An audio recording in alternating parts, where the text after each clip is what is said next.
ಗೌರಿಬಿದನೂರು ತಾಲೂಕಿನ ತೊಂಡೆಬಾವಿಯಲ್ಲಿರುವ ಎಸಿಸಿ ಕಾರ್ಖಾನೆ ಎದುರು ದಲಿತ ಸಂಘರ್ಷಣ ಸಮಿತಿಯ ವತಿಯಿಂದ ಪ್ರತಿಭಟನೆ ನಡೆಸಲಾಯಿತು. ತಾಲೂಕಿನ ಮಲ್ಲಸಂದ್ರ ಗ್ರಾಮದ ನಿವಾಸಿಯಾದ ಗಂಗಾಧರಪ್ಪ ಎಂಬ ವ್ಯಕ್ತಿ ಇದೇ ಕಾರ್ಖಾನೆಯಲ್ಲಿ ರೈಟರ್ ಆಗಿ ಕಾರ್ಯನಿರ್ವಹಿಸುತ್ತಿದ್ದು, ಕಳೆದ ತಿಂಗಳು ಜನವರಿ 25ರಂದು ಅಪರಿಚಿತ ವಾಹನ ಡಿಕ್ಕಿ ಹೊಡೆದು ಸ್ಥಳದಲ್ಲೇ ಮೃತಪಟ್ಟಿದ್ದರು. ಘಟನೆಯ ಬಗ್ಗೆ ಮಾಹಿತಿ ನೀಡುವಂತೆ ಹಾಗೂ ಮೃತರ ಸಂಬಂಧಿಕರಿಗೆ ಪರಿಹಾರ ನೀಡುವಂತೆ ಒತ್ತಾಯಿಸಿ ನಿನ್ನೆ ಕಾರ್ಖಾನೆ ಎದುರು ಪ್ರತಿಭಟನೆ ನಡೆಸಿದ್ರು. ಮೃತರ ಕುಟುಂಬಕ್ಕೆ ಪ್ರತಿಭಟನಾಕಾರರು ಪರಿಹಾರ ನೀಡಬೇಕು ಮತ್ತು ಎಸಿಸಿ ಕಾರ್ಖಾನೆಯ ಧೂಳಿನಿಂದಾಗಿ ತೆರೆದ ಸುರುವಿಕೆಯಿಂದ ಇಲ್ಲಿನ ಜನರು ಮತ್ತು ಜೀವಿಗಳ ಆರೋಗ್ಯದ ಮೇಲೆ ಪರಿಣಾಮ ಬೀರುತ್ತದೆ. ಸೂಕ್ತ ಕ್ರಮ ಕೈಗೊಳ್ಳಬೇಕೆಂದು ಆಗ್ರಹಿಸಿದರು. ಪ್ರತಿಭಟನಾಕಾರರ ಒತ್ತಾಯದ ಮೇರೆಗೆ ಸ್ಥಳಕ್ಕೆ ಆಗಮಿಸಿದ ಶಾಸಕ, ತಹಶೀಲ್ದಾರ್ ಮತ್ತು ಸರ್ಕಲ್ ಇನ್ಸ್ಪೆಕ್ಟರ್ ಸತ್ಯನಾರಾಯಣ ಮೃತರ ಕುಟುಂಬಕ್ಕೆ ಸರ್ಕಾರದಿಂದ ಪರಿಹಾರ ನೀಡಲಾಗುವುದೆಂದು ಹೇಳಿದರು.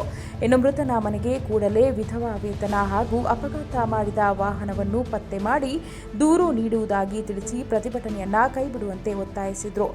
ತಾಲೂಕು ಪಂಚಾಯಿತಿ ಮಾಜಿ ಅಧ್ಯಕ್ಷ ಗಂಗಾಧರ್, ಹುದಗೂರು ನಂಜುಂಡಪ್ಪ, ಎಚ್ಆರ್ ವೆಂಕಟೇಶ್, ಗಂಗಾಧರಪ್ಪ, ರೈತ ಸಂಘದ ರಾಜಣ್ಣ ಸೇರಿದಂತೆ ರೈತ ಸಂಘದ ಲೋಕೇಶ್ ಗೌಡ ಹಾಗೂ ಹಲವು ದಲಿತ ಸಂಘಟನೆಗಳ ಮುಖಂಡರು ಉಪಸ್ಥಿತರಿದ್ದರು. ಎಲ್ಲಿಯ ತನಕ ಹೋರಾಟ, ಎಲ್ಲಿಯ ತನಕ ಹೋರಾಟ, ಎಲ್ಲಿಯ ತನಕ ಹೋರಾಟ. It is not created. Naturally, it is happened. It is their grievance.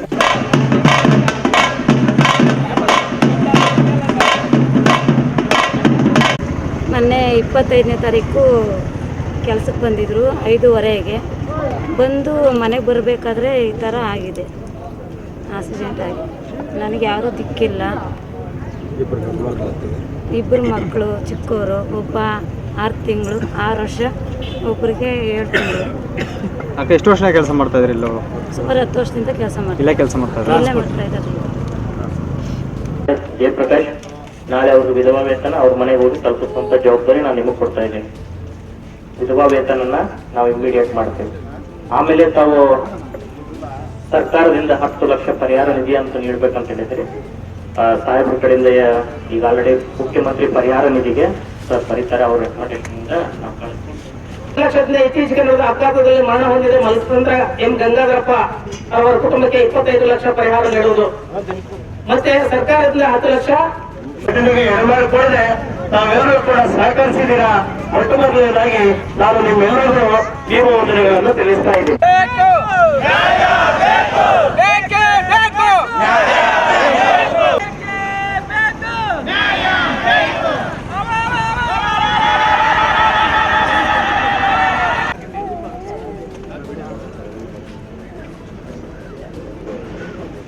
ಆದಮೇಲೆ ಈ ಕಾರ್ಖಾನೆ ವ್ಯವಸ್ಥೆ ಹೆಂಗಿದೆ ಅಂತಂದರೆ, ಟ್ರಾನ್ಸ್ಪೋರ್ಟ್ ಒಂದು ಕಡೆ ಇದೆ ಮತ್ತು ಡಿಒ ಕಚೇರಿ ಒಂದು ಕಡೆ ಇದೆ. ಈ ಮಧ್ಯೆ ಓಡಾಡೋದಕ್ಕೆ ಇಲ್ಲಿ CC ಕ್ಯಾಮ್ರಾಗಳು ಸರಿಯಾದ ರೀತಿಯಲ್ಲಿ ಕೆಲಸ ಮಾಡ್ತಾ ಇಲ್ಲ.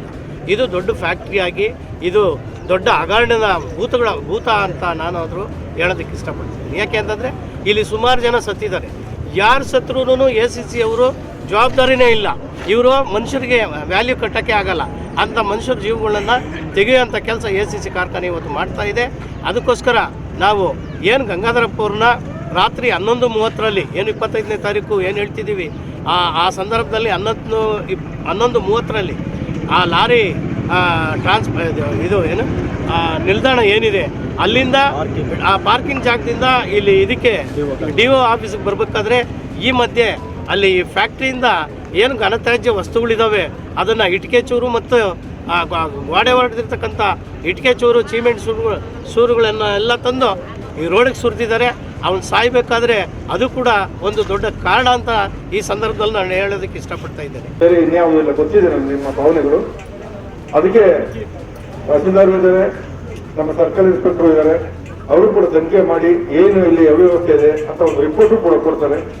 ಒಂದು ಪಕ್ಷ ಏನಾದರೂ ಇವ್ರಿಗೂ ನಾವು ಕರೆಸಿ ಅವರನ್ನ ಯಾರು ಇದ್ರ ರೆಸ್ಪಾನ್ಸಿಬಲ್ ಪರ್ಸನ್ ಕರೆಸಿ ಅಲ್ಲಿ ಏನ್ ಮಾಡ್ತಾ ಇದಾರೆ, ಇಲ್ಲಿ ಬರ್ತಾ ಇರೋ ಕಾರ್ಖಾನೆ ಇನ್ಕಮ್ ಬೆನಿಫಿಟ್ ಏನ್ರಿ, ಏನ್ ಇನ್ಕಮ್ ತೋರಿಸ್ತಾ ಇದಾರೆ, ಇನ್ಕಮ್ ತಕ್ಷಣ ಏನು TSR ಅವರು ಅಮೌಂಟ್ ಕೊಡಬೇಕು ಅದನ್ನ ನಮ್ಮ ತಾಲೂಕಿಗೆ CSR ಅಮೌಂಟ್ ಇನ್ಕಮ್ ಟ್ಯಾಕ್ಸ್ ನಲ್ಲಿ ಒಂದು ರೂಲ್ ಇದೆ. ಆ ರೂಲ್ ಪ್ರಕಾರ ಇದು ಕೊಡ್ಬೇಕು. ಇನ್ಕಮ್ ಟ್ಯಾಕ್ಸ್ ಬರೋದು 2% ಕೊಡ್ಬೇಕಾಗ್ತದೆ. ಇದು ಬರ್ತಾರೆ ಇನ್ಕಮ್ ಏನು, ಅದ್ರ ಪ್ರಕಾರ ಬರೋ ಇನ್ಕಮ್ ನಲ್ಲಿ ನಮ್ಮ ತಾಲೂಕಿಗೆ ಏನೇನು ವ್ಯವಸ್ಥೆಯನ್ನ ಬಡವರು ಬದಲಿಗೆ ಅಕಸ್ಮಾತ್ ದುರ್ಬಲ ವರ್ಗಕ್ಕೆ ಅಥವಾ ರಸ್ತೆಗಳಿಗೆ ಸ್ಕೂಲ್ಗಳಿಗೆ ಏನ್ ಮಾಡಿದ್ದಾರೆ ಅನ್ನೋದನ್ನು ಕೂಡ ವಿಚಾರಿಸ್ತಿರ್ತೀವಿ. ವಿಚಾರಿಸ್ಕೊಂಡು ಮುಂದೆ ಈ ತರ ಘಟನೆಗಳು ಆಗದಂಗೆ ಖಂಡಿತ ಕ್ರಮ ವಹಿಸಕ್ಕೆ ನಾವು ಕೂಡ ನಿಮ್ಮ ಪರವಾಗಿ ಇದು ಖಂಡಿತ ಮಾಡ್ತೀವಿ. ಅದನ್ನ ತನಿಖೆ ಮುಂದುವರಿಸ್ತಾ ಇದೀವಿ.